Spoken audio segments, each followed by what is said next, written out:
হ্যাঁ, আমার স্টুডেন্টই বানাচ্ছিল এই কেকটা। তো একটু লাইটের প্রবলেমের জন্য কেকটাকে অন্য কালার দেখাচ্ছে, মানে শেডটা একটু অন্যরকম বোঝাচ্ছে। তো একদম চারিদিকে লাইটটা কম ছিল এই কেকটা যখন তৈরি করছিল আমার স্টুডেন্ট। তো দেখুন কতটা নিখুঁতভাবে সে কাজ শিখে গিয়েছে শেষের দিনই, যে এত সুন্দরভাবে নিখুঁত একটি ডল কেক বানিয়ে ফেলেছে সে। তো তোমরাও যারা যারা আমার কাছে ক্লাস করতে চাও তো ফটাফট কিন্তু সিটটা বুক করে ফেলো। তো আমার কাছে কিন্তু ওটিজি প্লাস কুকার দুটোতেই কেক শেখানো হয়, এগলেস স্পঞ্জ কীভাবে তৈরি করতে হয়। আর আমি কিন্তু টোটালটাই ভেজ কেক শেখাই, মানে এগলেস যেটা হয়, এবং কিভাবে পারফেক্টলিভাবে একটি ক্রিমকে বিট করতে হয়, ক্রাম কোট করা, সবটাই কিন্তু তোমরা শিখতে পারো।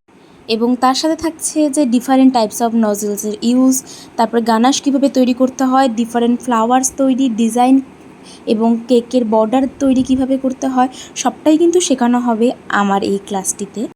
তো তোমরাও দেরি না করে ঝটপট আমার এই স্ক্রিনে দেওয়া নাম্বারে তোমাদের সিটটা বুক করে ফেলো।